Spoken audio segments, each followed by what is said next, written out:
परमात्मा पूर्ण ब्रह्म सारी सृष्टि के रचनहार सर्व के पालक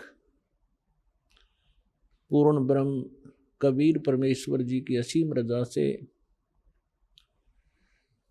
आप सभी पुण्यात्माएं सत्संग सुनने के लिए उपस्थित हुए। जिस प्राणी के युगों युगों के पुण्य उदय हो जाते हैं,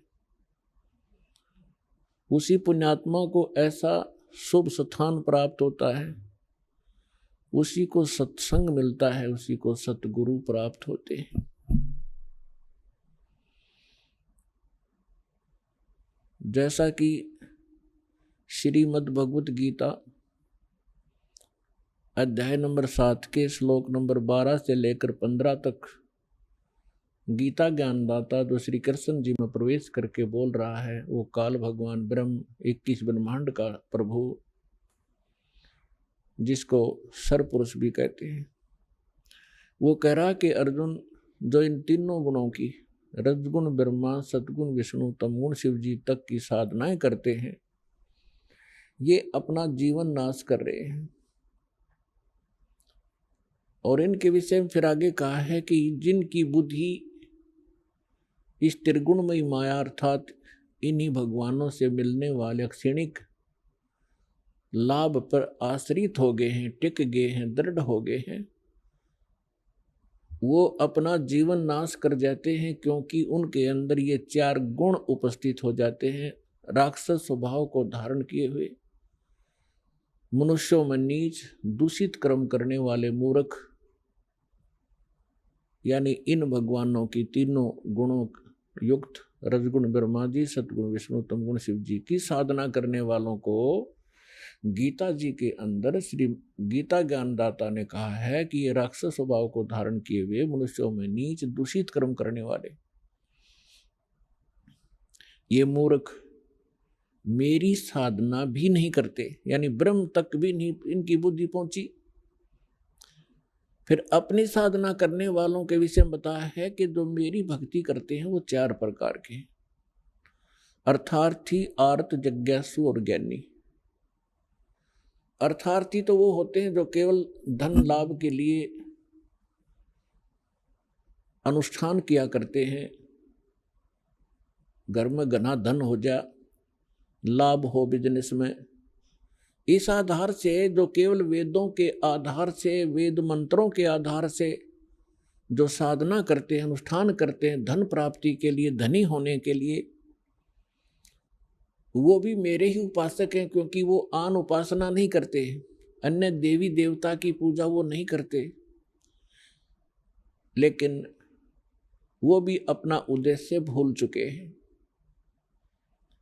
दूसरे आर्त यानी संकट निवारण के लिए जो अनुष्ठान किया करते हैं, वो केवल वेद मंत्रों से ही करते हैं, वो भी मेरे ही पुजारी हैं, लेकिन वो भी अपनी दिशा भूल चुके हैं, क्योंकि इस अध्यात्म मार्ग के अंदर केवल इतना ही पर्याप्त नहीं है।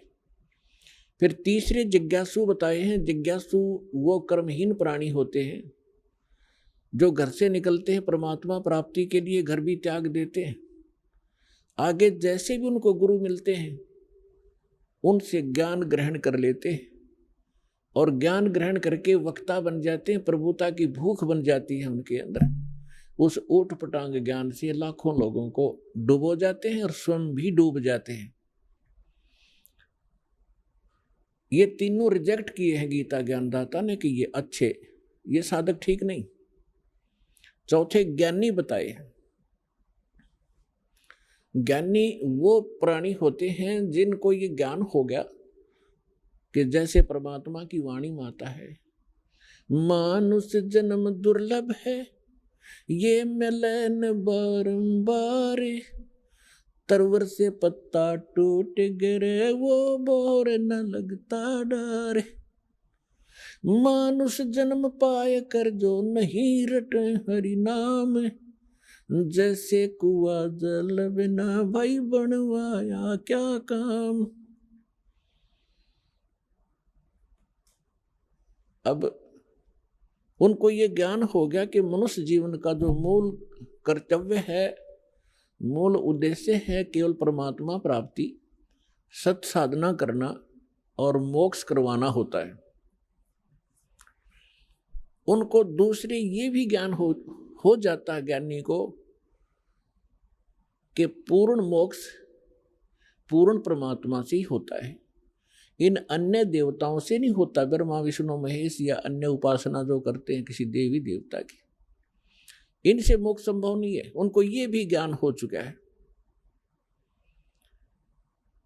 इसलिए वे किसी अन्य देव की पूजा नहीं करते, वो मेरी साधना करते हैं, इसलिए मुझे वो अच्छे लगते हैं और उनको मैं अच्छा लगता हूं। ब्रह्म कहते हैं, ब्रह्म कह रहा है।